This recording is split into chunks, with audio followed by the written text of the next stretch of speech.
What's up, YouTube? Capital G here, DN Duel commentary. We got Ticket 1764 versus Escrow X 1833. Alright, so it looks like Mermail versus, I think I seen Ticket play yesterday. I feel like he might play Mermail. I don't want to really upload Mermail versus Mermail. So anyways, Escrow, he summoned Teus using Dragoons. That got him Gundy and Megalo.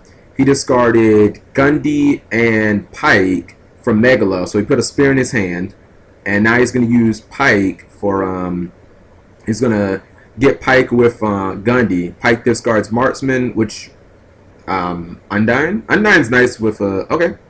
So there's Undyne. Yeah, he doesn't even normal summon, so I guess he's going to drop Title. Holy crap, he's going to OTK. I just realized. Let's do the math. Fuck that, math is hard. 28 plus 20. Okay, never mind. Thank you for not making me do math. Alright, so Ticket scooped it up. Please don't be playing Mermail. I don't want to commentate Mermail versus Mermail for real. That just seems So anyways, wow, weird. I like this pace. This is the type of pace I'm talking about. I think I remember Ticket playing Mermail and he plays like card D in it. I've seen actually a couple of people starting to use like card D and Mermail. I don't like it, but I mean that's just me. I would rather use my normal summon on Pike or Undyne. I mean, maybe even Lindy. So he opens up with the same exact play that got him OTK last game. That is strange. You hardly ever see someone do exactly the same play. Like this is exactly what he did last time. He set an MST, he went card D, and then he proceeded to lose everything. So Crow's gonna open up. I think he'll probably I think he'll probably dump Dragoons and get himself a Marksman. So he adds Controller for good measure. And he gets Marksman. Okay. He'll probably attack directly into... I mean, I can't... I don't know what that is. Or you can just give his opponent the monster and have it attack him. So he attacks directly. If he doesn't flip Spirit over, I have no read on what that card is. Okay, maybe it is. I'm still not sure if it's Spirit or not. Oh, it's Artifact Sanctum. He's playing Artifacts. Okay. He brings out Hieratics, which pops this guy, Undyne. And, alright. He's got a boatload of cards. Okay, he plays Ignition. He is not afraid of Spear at all. And I did not say at all. I said at all. One word, at all. So he targets the face down for Ignition. You know, I want Half to win the matchup. I don't know why. I've always not liked Mermail for some reason, despite the fact that my favorite color is blue. My favorite Pokemon type is water. It seems like Mermail would just be my thing, and it's just whoa, okay. That is totally not Hat. Alright, so he normal summoned a set and then tributed it for Nefet, and then he gets Watt Dragon. This is going to be a really quick game. He tributes that for Nefet, and then he gets Labradorite out of his hand. He Shokens into a tomb. Okay. Yo, I think he might go Red Eyes. As crazy as that sounds, I think he might bring out Red. Yeah, it is. There it is. There you go. Red Eyes get back another Asset. Okay, so he's got 2 Asset on board. Looks like he's going to crank out a rank 5. He brings out the big boss Palides. He's going to bounce Red Eyes. Oh, okay. Okay. Oh, man. This is going to be a game of no defense, son. Wow. That was just ridiculous. So he bounced the Red Eyes. He removed... a tomb. Obviously, he was going to use Red Eye's effect again. That would have been clearly 8k damage on board. Not to mention, he was probably going to be sitting on, what, double Palides? Like, I'm sorry, you can't beat that. So, I assume that if Escrow side decks some Light Mirrors, that they're coming in. I think both players should be playing Max C, obviously. And I think... I don't know. I wouldn't side deck, what's it called? I wouldn't side deck in, like, anti-attack stuff if I'm Escrow. But, you know what? One of these motherfuckers need to be playing Gores.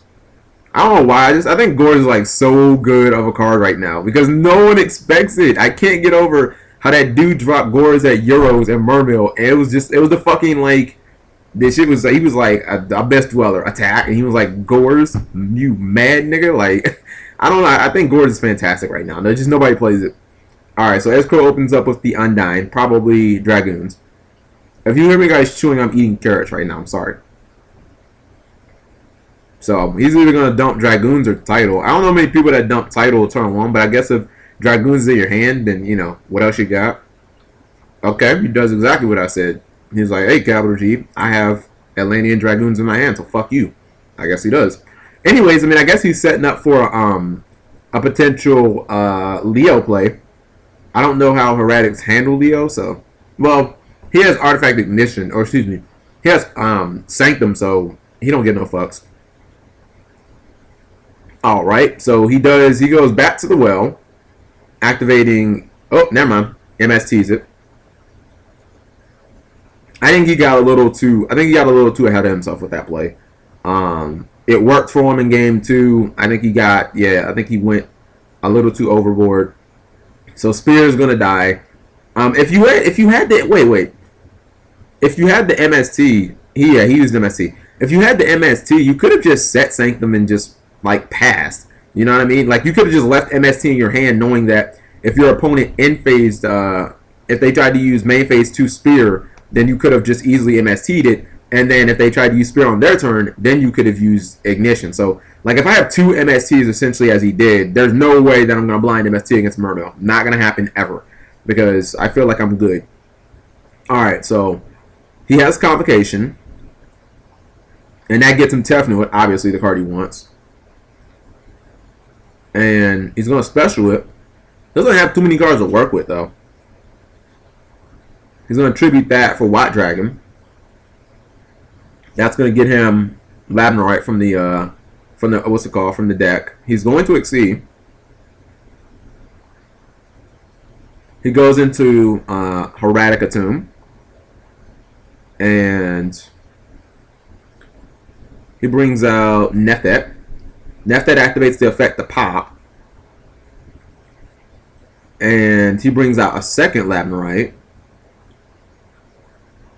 Is he going to Synchro Summon? Yes, he does. Star Eater.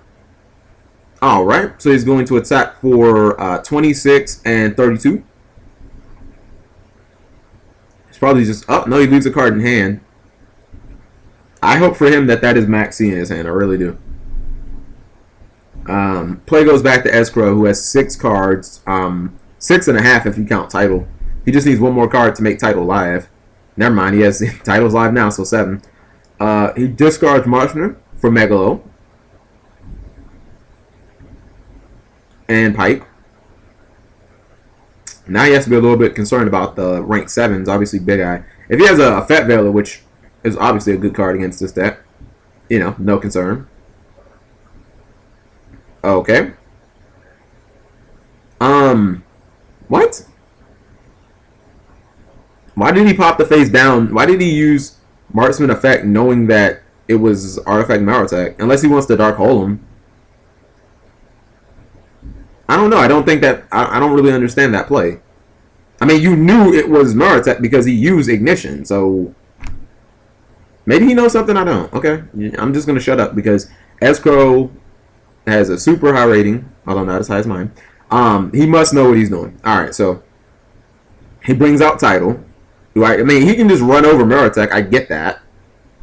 Oh, okay. I see what he wanted to do. He wanted to go into Leo, and I guess he wanted to make sure that Leo couldn't be targeted by Marotek, because Marotek doesn't technically target, despite the fact that Leo will just die to Star Eater. Okay, so Leo's going to attack Gaia Dragon. That's cool. Gaia Dragon dies. He sets one in his back row and passes turn. Now this would be exactly 2,200 damage if these attacks get through. This is exactly 2,200 damage. Looks like he's going to battle phase. He's going to attack, and it gets through. Now, I mean, maybe he has a second spear or something like that. He's going to attack with Marotek. Ah, he does have the second spear. And see, this is where you could have used that MST, right? So out comes Lindy in defense mode. And Maritech is just simply going to attack it.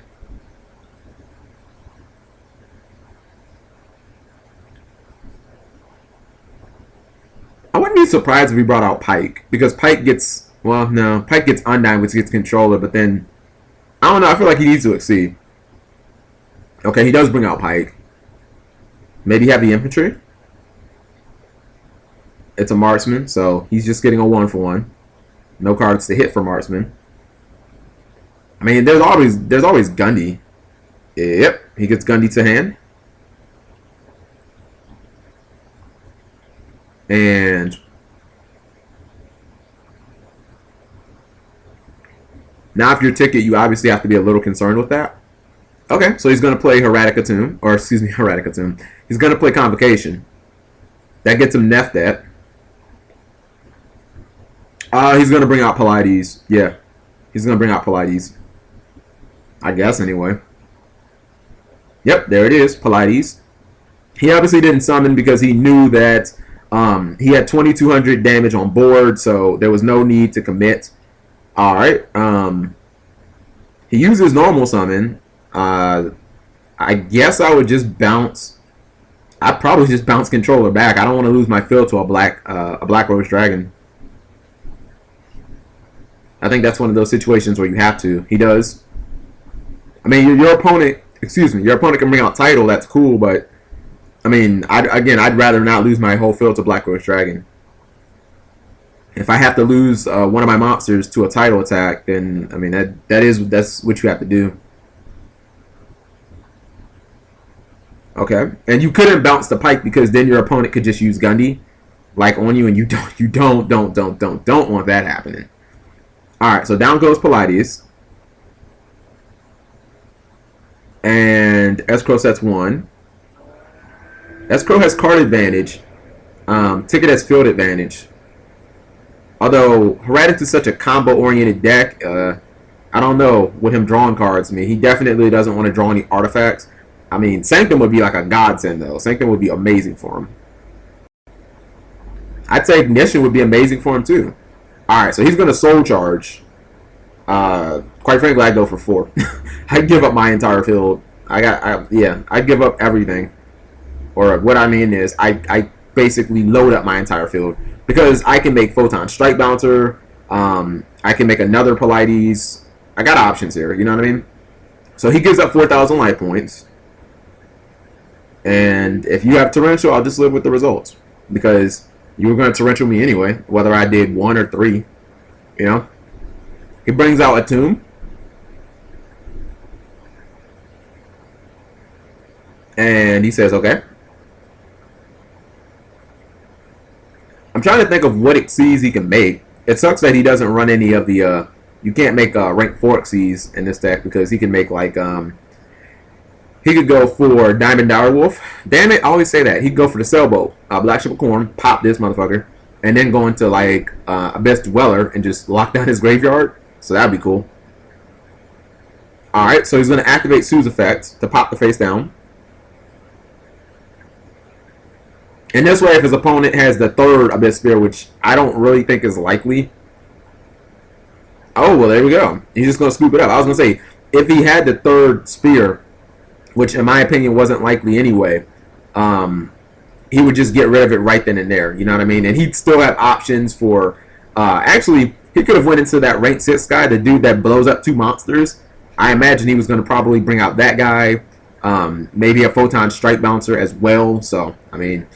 It looks like Escrow just kind of ran out of steam. This is the first time that I've seen Hieratic rulers or Hieratic artifacts, so that's interesting. Thank you guys for watching as always.